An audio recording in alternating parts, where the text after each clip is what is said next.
Okay, important points में next point जो कि लास्ट पॉइंट है हमारा चैप्टर का, सैंडविच थ्योरम।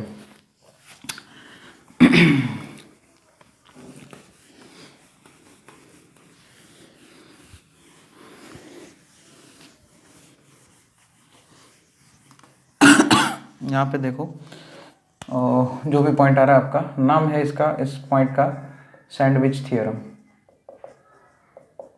स्क्वीज थ्योरम भी बोलते हैं कभी कभी कुछ बुक्स में। ठीक है, तो यहाँ पे कॉन्सेप्ट कुछ ऐसा है, जैसे यहाँ पे हम एफ ऑफ एक्स, पहले 2 ग्राफ की बात करते हैं फिर 3 की बात करेंगे। जैसे एफ ऑफ एक्स और जी ऑफ एक्स है फॉर एग्जांपल, ऐसे ही रैंडमली कुछ भी है, मान लिया ये एफ ऑफ एक्स का ग्राफ है।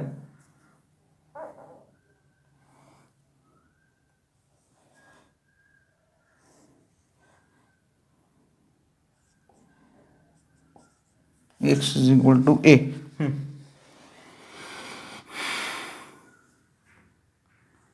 अच्छा, ज़रूरी नहीं कि हमारा एफ ऑफ एक्स जो है, ये जो एफ ऑफ एक्स का अगर एक्स इज इक्वल टू ए के अबाउट सिमेट्रिक, ऐसा कुछ नहीं है।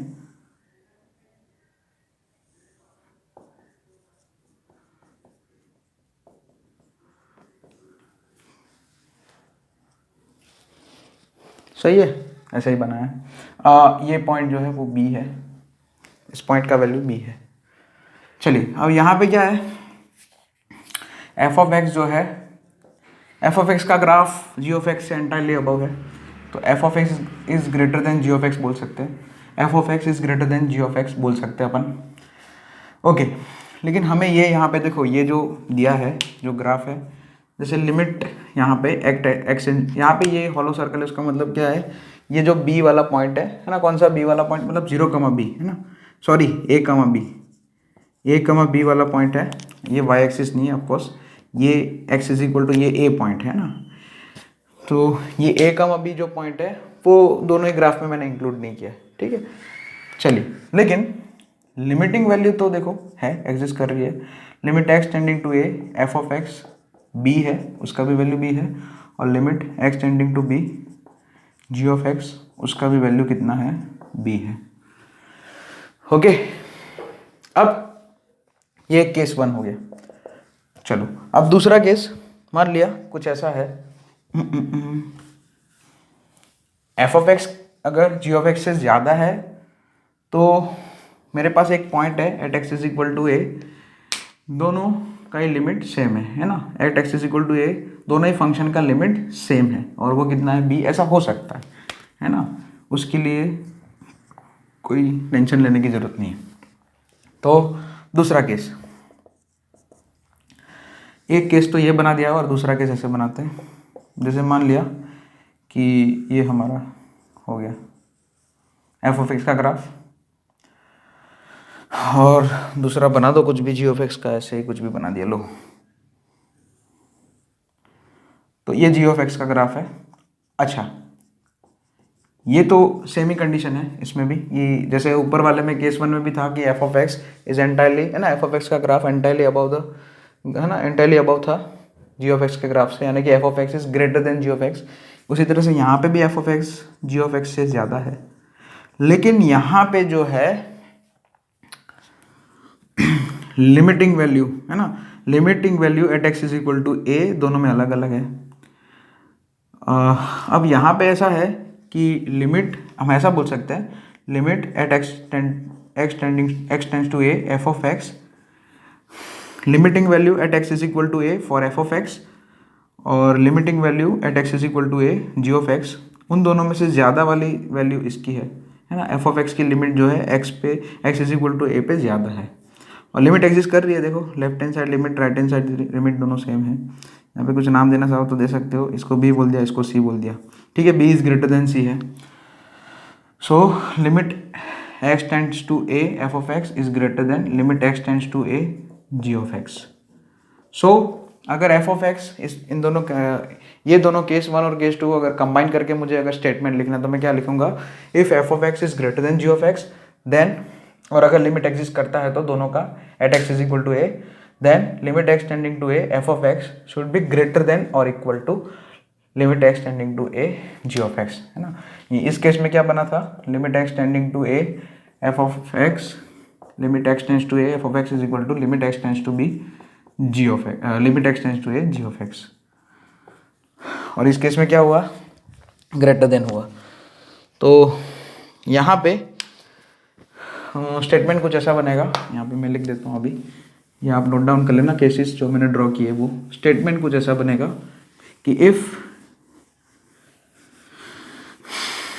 F of x is greater than g of x, यहाँ पे point 1, if f of x is, है ना, f of x greater than g of x है, then limit at x tends to a f of x is greater than equal to limit x tending to a g of x.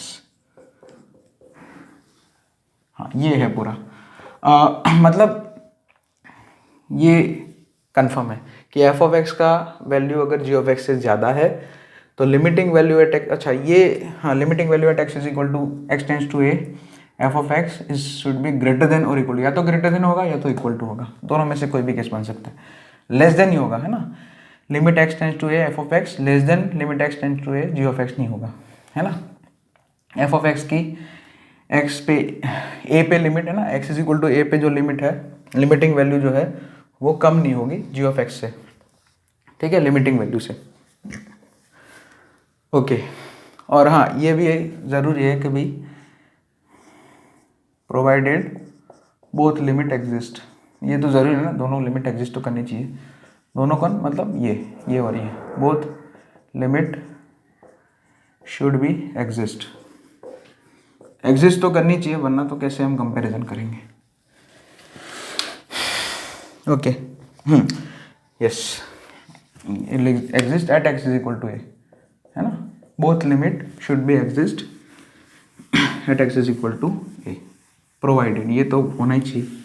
चलिए अब हम 3 function की बात करते हैं। Second point, yes, तो ये तो हो गया।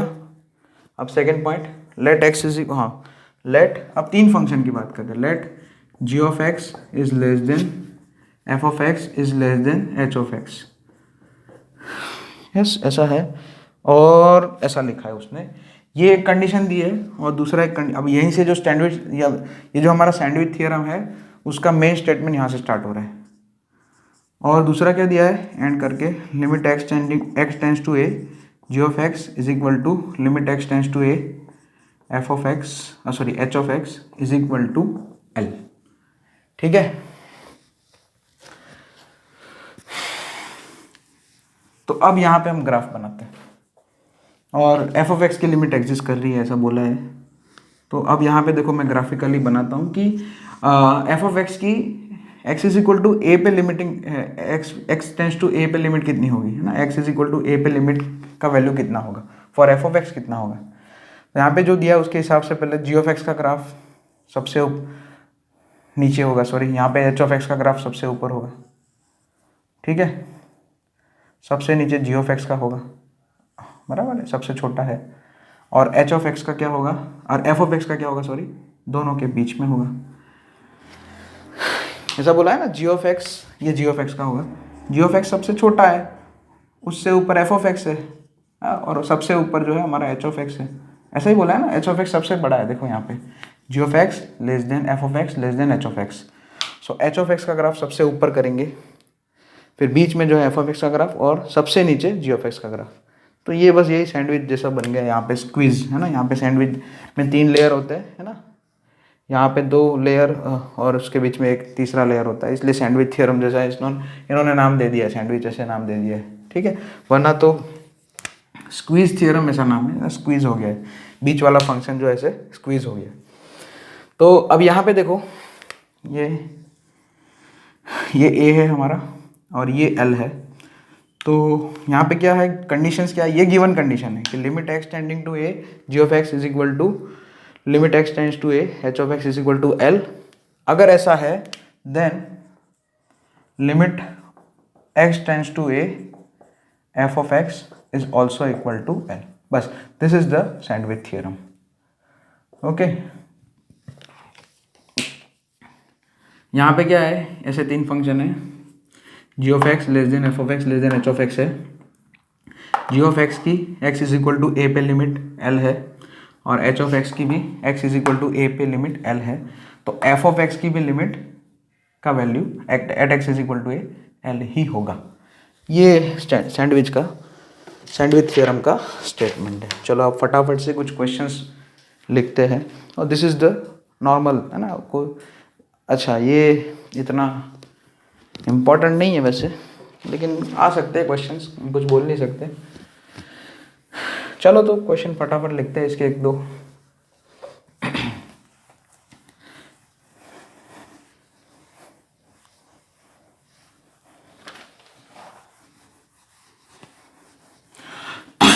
सॉरी, तो लिखा है लेट,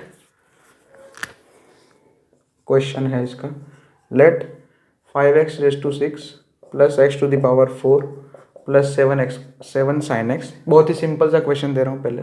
अच्छा, लेस देन और इक्वल टू भी लिखा तो कोई फर्क नहीं पड़ता है, खाली लेस देन लिखा होगा तो कोई फर्क नहीं पड़ता है, क्योंकि ये एग्जैक्ट वैल्यू नहीं है यहाँ पे हम लिमिट की बात कर रहे हैं।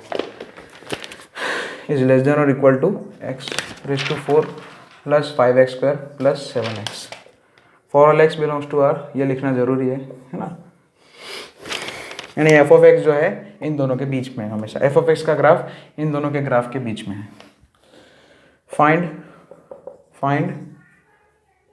फाइंड लिमिट, ओके, क्या पूछेंगे वही ना, limit at x tends to 0, limit x tends to 0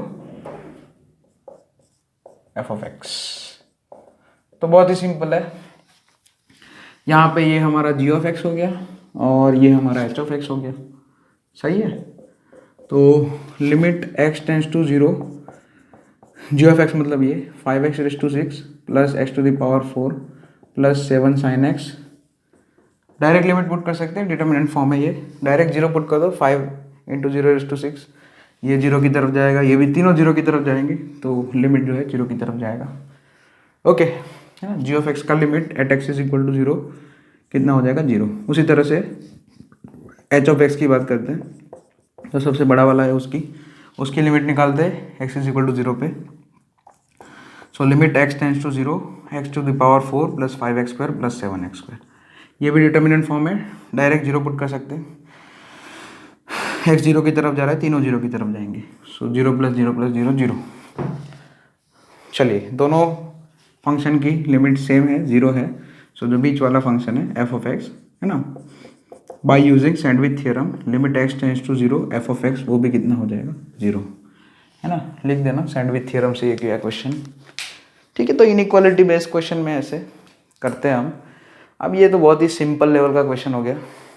अब मैं ऐसा क्वेश्चन लिखता हूँ एक ऐसा जो आपको ऐसे फंक्शनल फॉर्म में नहीं दिया है, ऐसे जो अपना नॉर्मल फॉर्म में वैसे दिया है ना, ऐसे ये ऐसे, तो ये तो मैंने क्या है सैंडविच फॉर्म का पूरा फॉर्म बनाया मैंने, ये तो क्या है सिंपल क्वेश्चन है। अब एक क्वेश्चन ऐसा लिखता हूँ जिसमें आपको ये वाला फॉर्म खुद बनाना पड़ेगा, मतलब g of x h of x वो खुद आपको बनाने पड़ेंगे, आपको खाली एफ ऑफ एक्स दिया होगा, है ना, आजू बाजू वाले फंक्शन आपको खुद सोचने पड़ेंगे।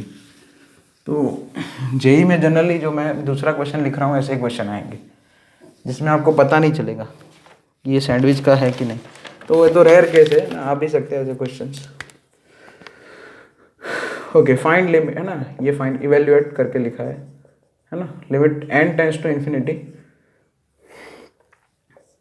N upon n square plus 1 plus n upon n square plus 2 plus n upon n square plus 3, ये 2 है, n square plus 2 up to n upon n square plus 5n, total 5n terms है। देखो यहाँ पे change कहाँ हो रहा है, बस यही 1 2 3 में, है ना, ये सब तो देखो एन एन एन सब में है, एन स्क्वायर वो भी सब में है, कॉमन है, बस ये 1 2 3 4 वही चेंज हो रहा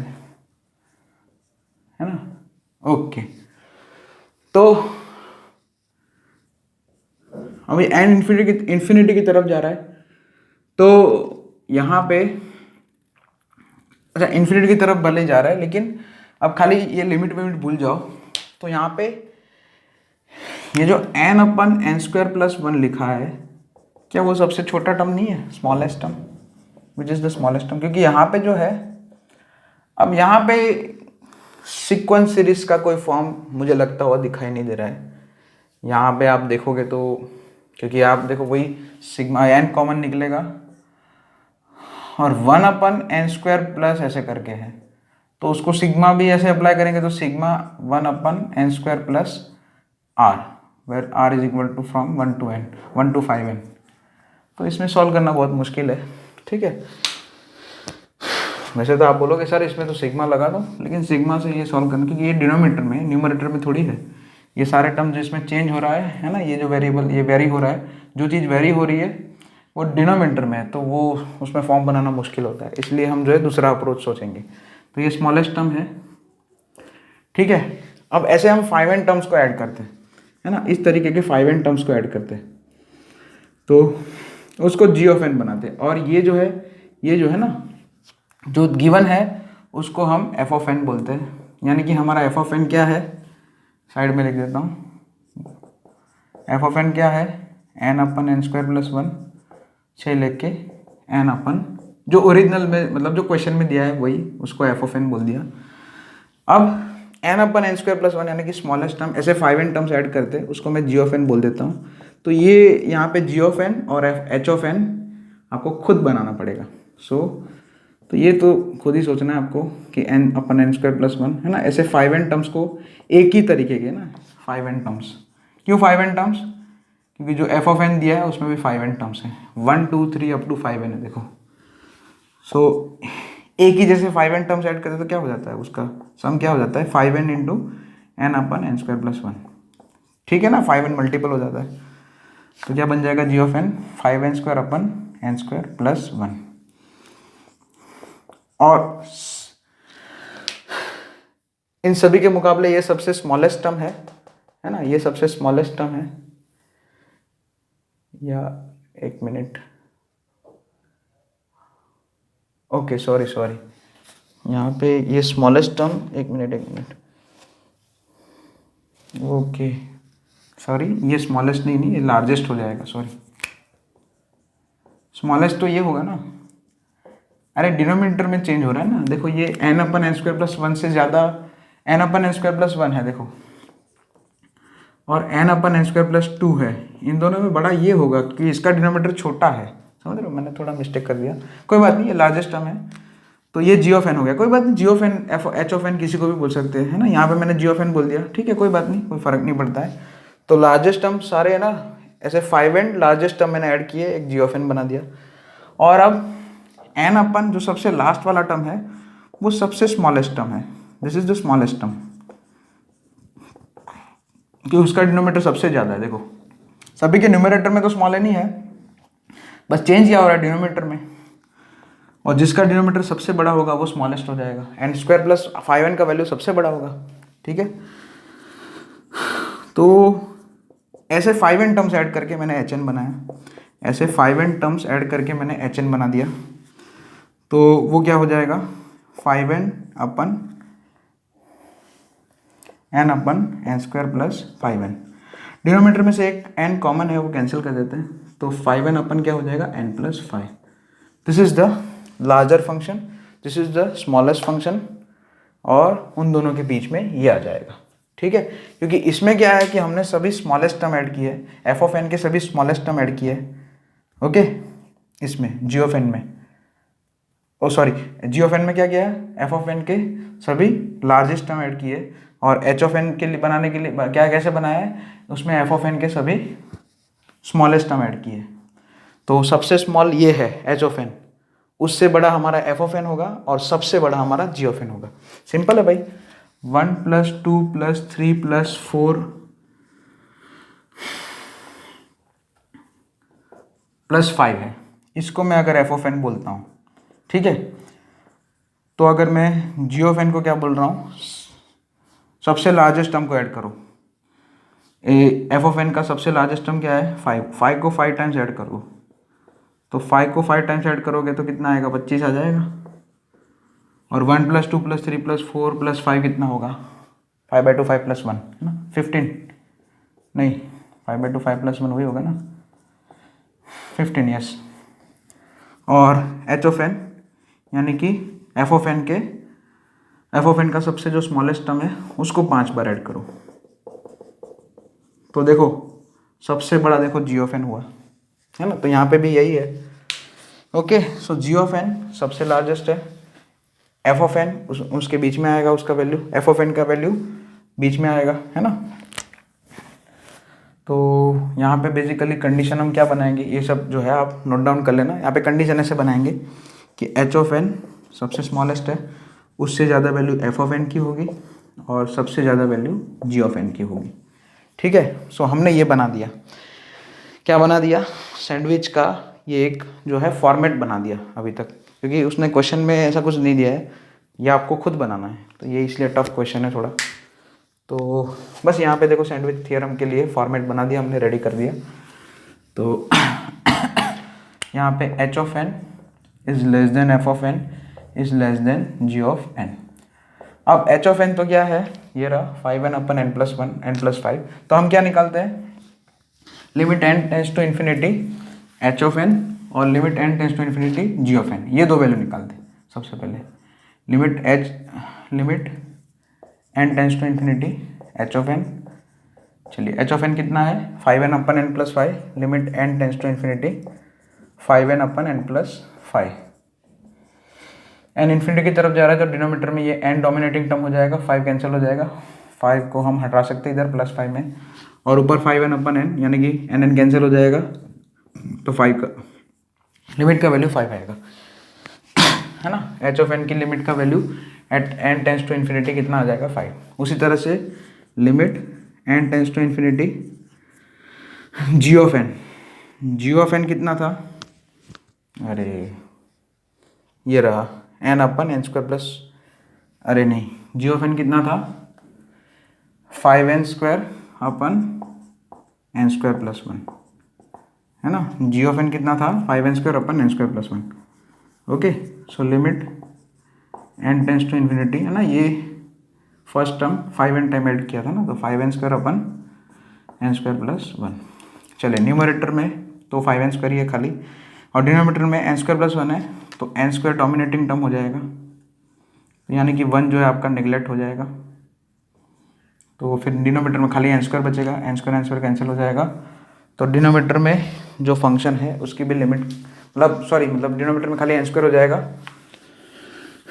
तो n स्क्वायर गेट कैंसिल, तो लिमिट का वैल्यू कितना आ जाएगा, डायरेक्ट लिख दो अभी, है ना, डायरेक्ट लिख देता हूँ 5।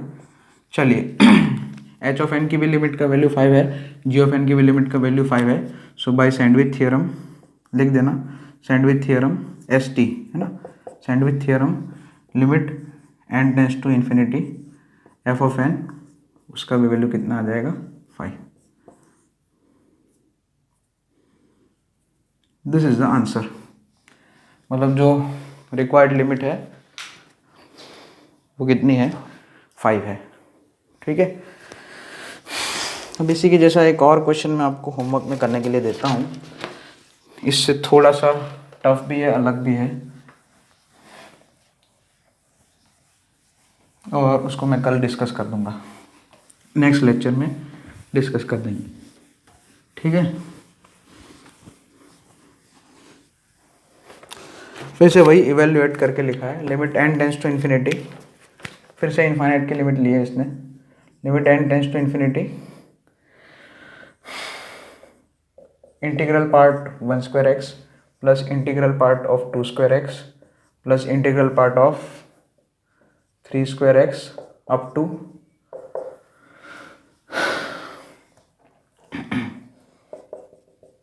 Integral part of n square x whole divided by n cube, x is not equal to 0, ठीक है, x 0 नहीं है, और ये जो है बॉक्स वो क्या डिनोट कर रहा है, GIF, डिनोट्स GIF। ओके, तो ये क्वेश्चन आप ट्राई करना होमवर्क में बाय यूजिंग सैंडविच थ्योरम, ये भी बता दे रहा हूँ क्योंकि उस टॉपिक के अंदर हुआ इसलिए। ओके।